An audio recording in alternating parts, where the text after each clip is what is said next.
Hi, I'm George Levy for Bitsonline, and I'm at the North American Bitcoin Conference. And I'm right now with Josh Buirski, Asia Pacific Operations for Decred. It's a great pleasure to speak with you. Likewise. Thank you. I actually, it's very interesting because I swung by your booth at here at the event. Congratulations, you have a really nice presence. Thank you very much. I actually had the great opportunity to speak with you in previous occasions also, and you've done a lot of growth. One of the things that's fascinating about you as a cryptocurrency is that is your focus on governance. And right now, there's such a huge challenge. For instance, seeing all these forks that have been happening with other cryptocurrencies. And the question is, well, we saw it with Bitcoin Cash and what happened with Bitcoin SV. And the question was, is the concept of governance is so critical, and you have such focus on that. Could you tell us more about that? Yep. So a lot of it's because so a lot of Decred's roots come from their early Bitcoin development. So a lot of the founding team members of Decred were very early Bitcoin developers and still to this day continue to develop for Bitcoin. So, back in the early years of Bitcoin, they developed what was at the time the first alternate full node implementation of Bitcoin.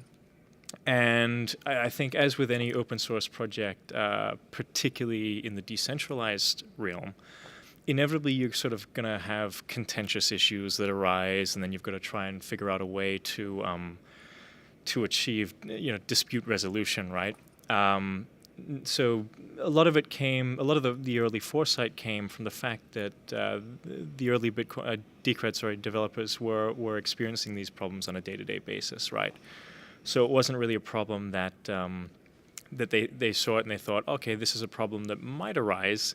They were experiencing it firsthand very, very early on, and they sort of had the foresight to realize, oh, this is going to be a serious problem in the future. Inevitably, fast forward 4 or 5 years, we saw that manifest itself and come to fruition in the form of, as you mentioned, Bitcoin Cash and all of these other contentious chain splits. And a lot of that comes from the fact that under a pure proof-of-work system, as is what Bitcoin currently uses, all of that protocol-level decision-making power is essentially under the hands of one stakeholder group, which is the proof-of-work miners, right? It's important to note that proof-of-work miners play an extremely important role in the system, but they're merely one group of stakeholders. So, their wishes and desires aren't necessarily always going to align with that of the broader network of stakeholders. So with Decred, we tried to add an additional layer of consensus that sort of takes a broader range of stakeholder opinions into account. What's interesting about because it's fascinating where you're coming from. I always think of Bitcoin. I think of it as being decentralized, and but you positioned the miners as a stakeholder group, and you said that it's almost centralized because that group determines it. But then there's the larger community, right? Like, what about the users, right? They're not the miners, and they don't get to make decisions. Very interesting. One thing I will say, props. You're actually Asia Pacific in Decred, which is very. Coming from a corporate background myself, former Microsoft guy, we had an APAC region, but I've never seen that in the context of a decentralized crypto. It's incredible. So tell me more about that. Part of the beauty of Decred's model is that it's, beyond being a currency, it's really a new type of organizational structure, one that's incredibly transparent and has very low barrier to entry, right? So part of the beauty of the model is if there's some kind of value that you can add to the project and you're willing to do it, you can just get up and do it. And if the community want to see it happen, and they're fine with you doing it, you'll get reimbursed from it, right? And you get brought onto the fold as a contractor. So it must a little under 2 years ago, I was based in Australia. I grew up in Singapore, so sort of frequently around that region. And I saw that, a lot of Decred's presence was predominantly located in North America and Europe. And I was like, okay, clearly there's a gap here. And I think that there really could be an appetite for something like this in the Asia-Pacific region. So I just I was at the time helping to co-organize Blockchain Melbourne, which was Australia's largest blockchain community at the time. In fact, it was the world's 5th largest community in general.